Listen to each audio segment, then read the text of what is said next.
Hello students, कैसे हैं आप सब। आई होप आप सब अच्छे होंगे। आईसीटी वर्चुअल क्लासरूम में आप सबका स्वागत है। मैं विकास। बच्चों क्लास 7th का मैथ्स हम करेंगे और चैप्टर है आपका एरिया एंड पेरीमीटर।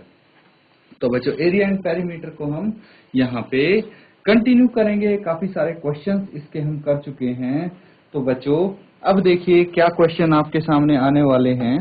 ये क्वेश्चन है जो आपको सॉल्व करना है। बेसिकली अभी तक जो इस एक्सरसाइज के हमने 3 क्वेश्चंस किए थे उसमें आप क्या कर रहे थे, आप निकाल रहे थे पाथ का एरिया, है पाथ का एरिया निकालना था आपको। यहाँ पे क्या बोला गया है, एक वेरेंडा है, ठीक है, तो जिसकी विड्थ है 2.25 centimetre, is constructed all along outside a room which is 5.5 metre long and 4 metre wide. तो बच्चों ये भी कुछ वैसा सा ही क्वेश्चन है जैसे हमारे इससे पिछले वाले सवाल रहे हैं। कैसे अभी बताते हैं। यहाँ पे कुछ ऐसा सा आपको बोला जा रहा है, ये ठीक है। तो ये क्या है, ये एक और मैं बना देता हूं यहाँ के लिए।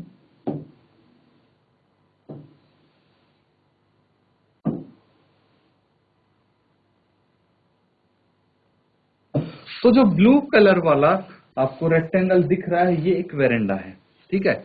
वेरेंडा है जिसकी लेंथ है 5.5 मीटर, 5.5 मीटर एंड विड्थ है 4 मीटर। जो ये विड्थ है ये 4 मीटर है, ठीक है बच्चों। ये एक वेरेंडा है। अब इसकी जो चौड़ाई है, ठीक है, विड्थ ऑफ वेरेंडा कितनी है, ये देखिए विड्थ कितनी है इसकी 2.25 मीटर, मतलब यहां से यहां तक की जो दूरी है वो 2.25 मीटर है। ये भी सेम होगी 2.25 मीटर। आपको क्या बताना है, एरिया ऑफ वेरेंडा। तो जो ब्लू कलर का रेक्टेंगल है वो वेरेंडा है, इसका एरिया आप निकाल लेंगे इजीली। कैसे निकालेंगे, इसका एरिया निकलेगा लेंथ इंटू ब्रेड्थ, रेक्टेंगल का एरिया यही होता है। उसके बाद पार्ट 2 देखिए, cost of cementing the floor of veranda at the rate of 200 rupees per metre square, ठीक है। इसकी कॉस्ट भी आप निकालेंगे। तो जल्दी से इसको नोट डाउन कीजिए क्वेश्चन को और फिर कोशिश कीजिए जल्दी से सॉल्व कर पाए।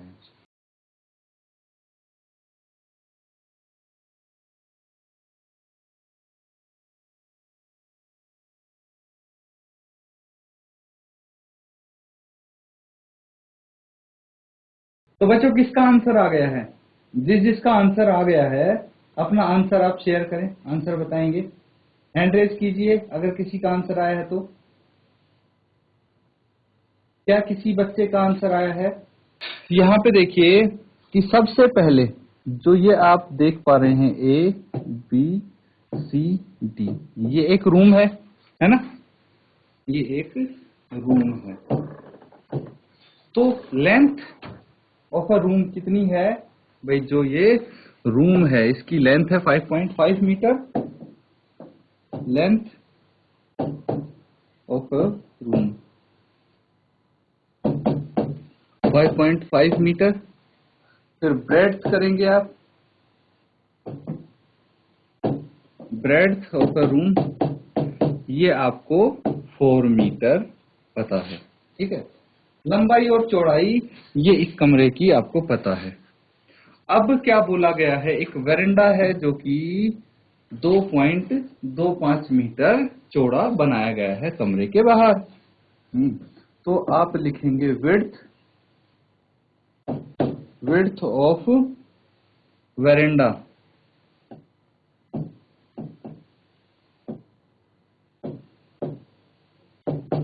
ये आपको यहाँ पे गिवन है 2.25 मीटर। तो मुझे बताइए कि जो वेरेंडा की विड्थ दी गई है इसको मिला के, वेरेंडा को मिला के आपका रूम का जो लेंथ और विड्थ है वो कितनी हो जाएंगी। Length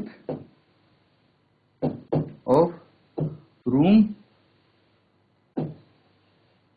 with veranda. तो हम क्या करेंगे, लेंथ में आपको देखिए 5.5 तो गिवन है ना, प्लस 2.25 इस तरफ का ऐड करना पड़ेगा, 2.25 इस तरफ का ऐड करना पड़ेगा। तो टोटल कितना ऐड करेंगे? 2.25 प्लस 2.25, या फिर इसको डबल कर देंगे। कितना आ जाएगा ये आ जाएगा बच्चों 4.5, है ना, 4.5 आ जाएगा। अब इन दोनों को ऐड करेंगे तो कितना आ जाएगा? ये 10.0 मीटर। ठीक है, तो 10 मीटर आ गया, इसकी लेंथ आ गई। अब ब्रेड्थ आप निकाल लेंगे। Breadth of room with veranda, ये कितनी आ जाएगी? ये है 4 मीटर ऑलरेडी, इसमें 4.5 और ऐड कर देंगे तो 8.5 मीटर आ गई ब्रेड्थ। ठीक है, अब अगर इसको हम मान लेते हैं स्मॉल एल, इसको स्मॉल बी, इसको कैपिटल एल एंड इसको कैपिटल बी। ठीक है, तो यहां से आपके पास ये डाटा आ गया है, ये गिवन है बच्चों। ठीक है, इसमें कुछ किया नहीं है खास हमने, ये सारी चीजें आपको दी गई हैं। मैंने क्या किया है, जो छोटा रेक्टेंगल जो रूम है उसकी लेंथ और ब्रेड्थ यहाँ पे जो दी गई है वो लिख ली है, उसके बाद जो चौड़ाई दी गई है वेरेंडा की वो लिख ली है, और उसके बाद जो बड़ा रेक्टेंगल वेरेंडा को मिला के बन रहा है उसकी लंबाई और चौड़ाई यहाँ पे लिख ली है, डाटा नोट डाउन किया है। अब सवाल आपका आता है पहला पार्ट कि द एरिया ऑफ वेरेंडा, क्या पूछा जा रहा है देखना। एरिया ऑफ वेरेंडा मतलब ये जो देख पा रहे हैं आप, ये एरिया, ये वेरेंडा है, तो इसका एरिया निकालना है। कैसे निकालेंगे? अगेन सेम थिंग, आपको क्या करना है कि भाई जो यहाँ पे ये ए है, ठीक है, यहाँ पे ये जो बड़ा रेक्टेंगल दिख रहा है इसमें से छोटे रेक्टेंगल के एरिया को माइनस कर देंगे, है ना। ई एफ जी एच, तो जो ये rectangle E F G H है इसका एरिया निकाल के इसमें से जो rectangle A B C D है इसका एरिया माइनस करना है, आपको आंसर आ जाएगा। यहां तक नोट डाउन कीजिए पहले।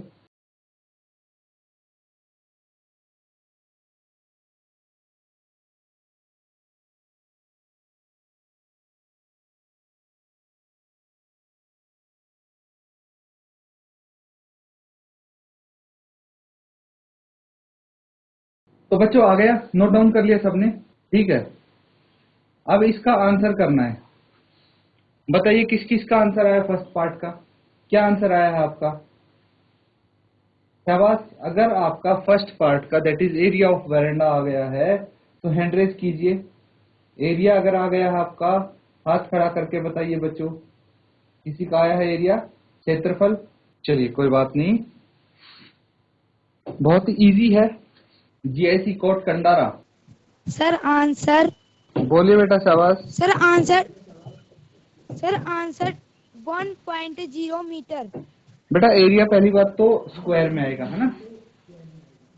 Yes sir minus. और आर यू श्योर यही आपका आंसर है? 1.0 मीटर स्क्वायर हो सकता है? यस सर यही है। अच्छा ठीक है, शाबाश बेटा, बहुत अच्छी कोशिश की आपने।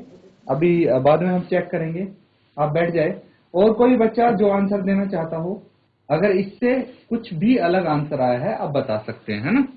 तो चलिए इसको कैसे सॉल्व करना है, ये यहाँ पे सवाल है। तो आप निकालेंगे एरिया ऑफ, क्या पूछा है, एरिया ऑफ द वेरांडा।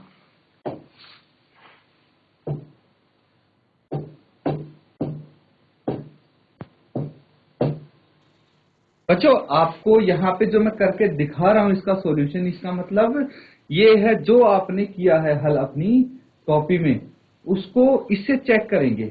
आप चेक करेंगे, मैच करेंगे कि भाई क्या आपने भी इसी तरीके से किया है, क्या आपका आंसर सेम आया है या अलग आया है, और तब आप वेरीफाई कर सकते हैं। आपके डाउट्स भी क्लियर हो जाएंगे काफी हद तक। तो यहाँ पे आप क्या करेंगे, area of room with veranda इसमें से माइनस कर देंगे एरिया ऑफ द रूम। भाई वेरेंडा को मिला के जो एरिया ऑफ रूम है, मतलब बड़ा रेक्टेंगल है, उसके एरिया में से छोटे रेक्टेंगल का एरिया माइनस करना है, अगर आप सीधे शब्दों में इसको सुनना चाहते हैं तो। अब बताइए, जो बड़ा रेक्टेंगल है उसका एरिया आपको मिलेगा लेंथ इंटू ब्रेड्थ, इसमें से माइनस करना है छोटे रेक्टेंगल का एरिया, कोई दिक्कत नहीं है। बड़े रेक्टेंगल की लंबाई और चौड़ाई क्या है? देखिए, लंबाई हो गई 10 मीटर, ये लेंथ हो गई, ब्रेड्थ कितनी हो गई 8.5 मीटर। तो 10 इंटू 8.5 आप यहाँ पे लिख लेंगे, 10 इंटू 8.5 माइनस छोटे, जो छोटा रेक्टेंगल है, जो रूम है, उसकी लंबाई 5.5 और चौड़ाई 4 है। लंबाई 5.5 और चौड़ाई है 4, है ना। अब इसको सॉल्व करना है, चलिए हल करते हैं, देखते हैं क्या आंसर आपका आता है। तो 8.5 इंटू 10, इन दोनों को गुना करेंगे, कितना आ जाएगा? देखिए, अगर मैं क्या करता हूं, 10 को 8.5 से मल्टीप्लाई करना है तो मैं डेसिमल, दशमलव की जगह नीचे एक जीरो लगा दूंगा एक के आगे, ये दोनों आपस में कैंसिल आउट हो जाएंगे। माइनस 5.5 इंटू 4, इन दोनों को डायरेक्ट मल्टीप्लाई कर लेते हैं, है ना। तो बताइए मुझे 5.5 को 4 से मल्टीप्लाई करने पर क्या आता है? 4 इंटू 5, 4 5 20, 2 हासिल, 4 5 20 और 2 22 आ जाएगा। और डेसिमल कहाँ लगेगा? एक डिजिट छोड़ के राइट से, है ना। ये कितना आ गया? 22। अब क्या करना है भाई? 85 में से 22 माइनस कर देंगे। 85 माइनस 22 कितना हो जाएगा बच्चों? 85 माइनस 22 कितना हो जाएगा? 85 माइनस 22 बताइए। 5 माइनस 2 आ गया 3, 8 माइनस 2 आ गया 6, ये आ गया 63 मीटर स्क्वायर, क्योंकि एरिया हमेशा मीटर स्क्वायर में आता है, मतलब जो उसकी यूनिट होती है उसका स्क्वायर होता है हमेशा एरिया के केस में, तो इसका हमने मीटर स्क्वायर लिख देंगे। ये क्या आ गया? ये आ गया आपका area of the veranda is 63 metre square. Note down कर लीजिए, फर्स्ट पार्ट हमारा यहाँ पे कंप्लीट हो गया है, ठीक है।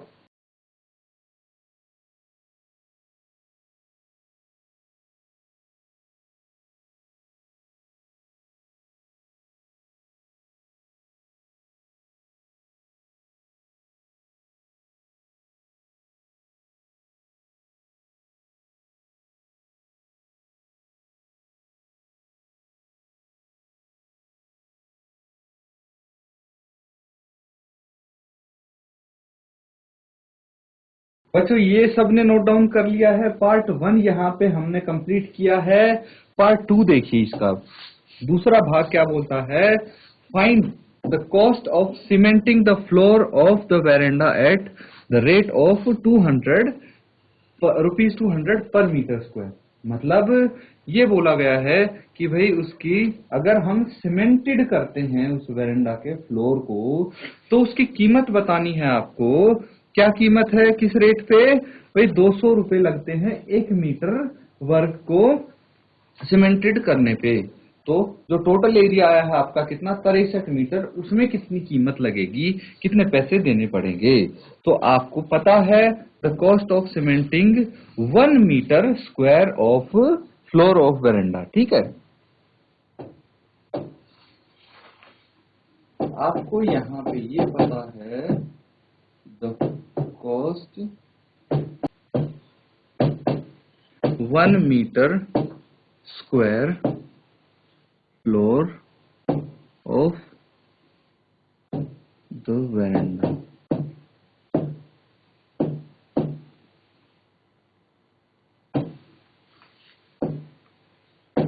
ये है ₹200, ठीक है।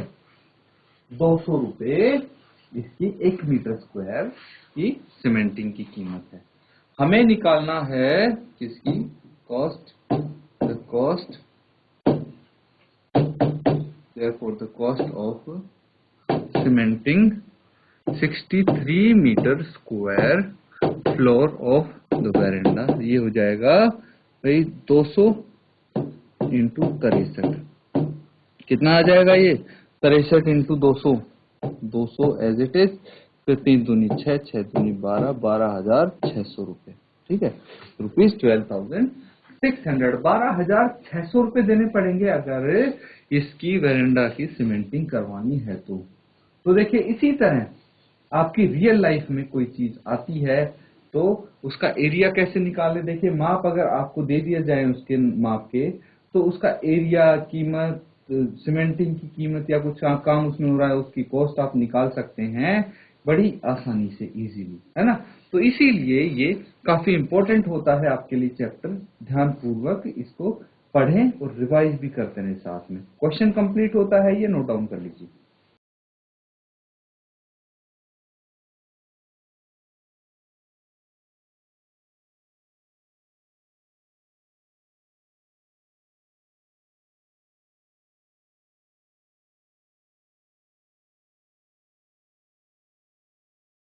ठीक है बच्चों, ये क्वेश्चन कंप्लीट हो गया तो अगला सवाल देखिए।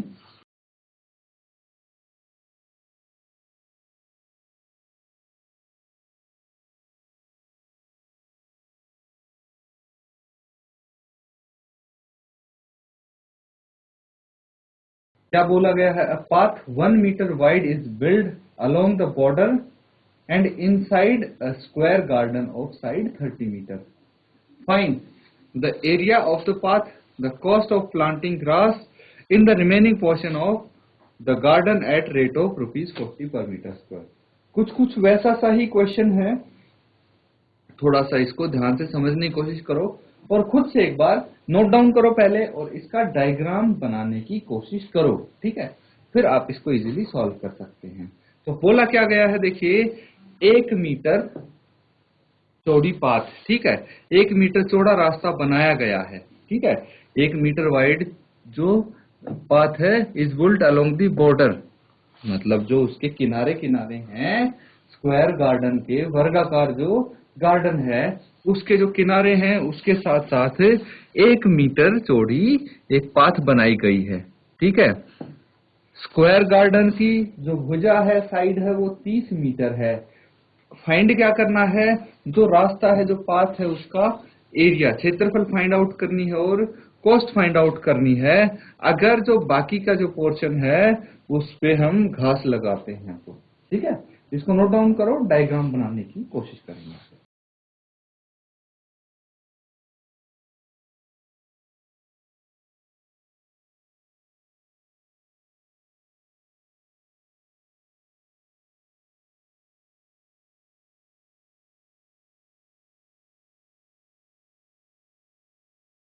बच्चों देखिए ये कुछ इस तरह का बनेगा आपका यहाँ पे गार्डन। ये वर्गाकार गार्डन है जिसकी एक भुजा 30 मीटर है। ठीक है, इसकी भुजा 30 मीटर है, ABCD। अब इसके अंदर हमने क्या किया है, इसके अंदर एक पाथ बनाई है ना, एक रास्ता बनाया है। और जो ये रास्ता है इसकी चौड़ाई कितनी होगी, 1 मीटर, है ना, ये 1 मीटर होगी। तो आपको क्या बताना है, आपको एरिया बताना है। जो ये रास्ता दिख रहा है इसका एरिया बताना है आपको। तो एरिया कैसे बताएंगे, जो बड़ा वर्ग है उसके एरिया में से छोटे वर्ग का एरिया माइनस कर देंगे तो पाथ का एरिया आ जाएगा। अभी तक वैसे ही क्वेश्चन करते आए हैं। दूसरा आप क्या करेंगे कि जो ये अंदर वाला वर्ग है इसका साइड इसकी कितनी होगी वो निकाल लेंगे और उसके बाद उसका एरिया आप फाइंड आउट कर देंगे स्टूडेंट्स। ठीक है, तो ये आपको क्या करना है, अपने होमवर्क में क्वेश्चन कंप्लीट करना है। ठीक है, ये क्वेश्चन अपने होमवर्क में आप कंप्लीट कर लेंगे। तो बच्चों नोट डाउन कर लीजिए इस क्वेश्चन को ताकि इसको आप कंप्लीट कर सकें। और इसी के साथ स्टूडेंट्स आज का सेशन यहाँ पे खत्म करते हैं। Thank you and have a nice